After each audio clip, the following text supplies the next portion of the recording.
Aba, nahanap na raw ng NBI yung taong sinabihan di umano ni Vice President Sara na papatay kay Marcos, Romualdez at Lisa Marcos kung sakasakaling may mangyaring masama sa Vice Presidente. At kinoconsider daw ng NBI na hindi conditional threat yung ginawa ng Vice Presidente kung hindi talagang threat. O, di ba?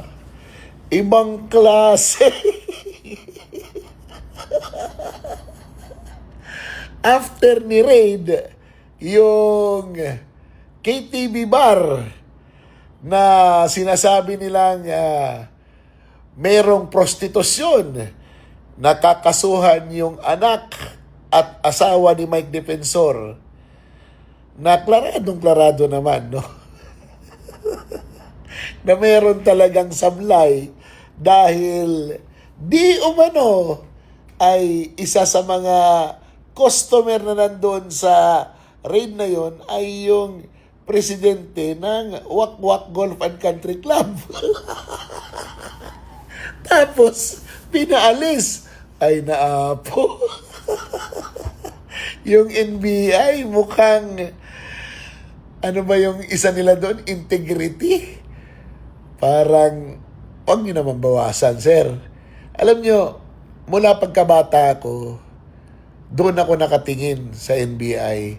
Pag NBI na yung kumilos, doon talagang maniniwala ang tao. Pero ngayon, parang pinapahina ninyo yung institusyon. Kung ito'y gagamitin sa politika, gagamitin pag-oppress sa mga kalaban ni Marcos, mukhang wala na itong pagkakaiba sa mga ibang institusyon na nagpakasira ng dahil sa politika. Sana wag. Sana hindi. Sana meron pang mga matitino dyan sa NBI na hindi pumayag na magamit ito bilang instrumento ng karahasan o ng panggigipit sa mga kalaban ng nakaupo ngayon. Meron palang opisina ang House of Representatives sa Baguio. Ang tawag nito ay Speaker's Cottage. Obo, may mga nag-uopisina kaya doon. Alam niyo bakit ko ito natanong? Dahil meron ako nakitang isang dokumento. Papakita ko sa inyo ha. Nagkaroon kasi ng kontrata, ayan o, ng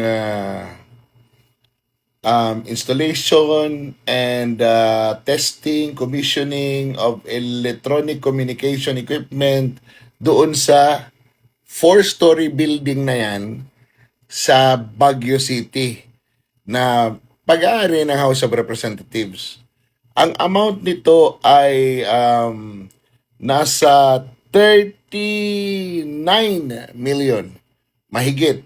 At ang nakakuha ng kontrata ay Iconex Systems Integration Inc. Ito yung magandang tingnan ha, ito.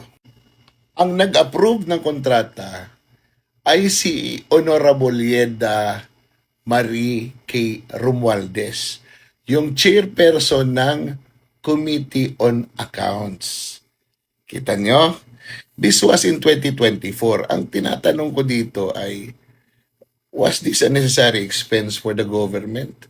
Considering na wala pa naman tayo nababalita na ginamit yung speaker's cottage na yon ng mga mambabatas sa kanilang sesyon o kung ano man. So, meron pa ba nagtatrabaho doon? Meron ba nag-oopisina doon na kailangan ng ganitong kalaking halaga ng expenses? Well, I am just asking because we are always thinking of accountability. And ang forefront ng palaging nagtatanong ng accountability are the members of the House of Representatives. So, bilang isang ordinaryong tao, tanong din natin, no?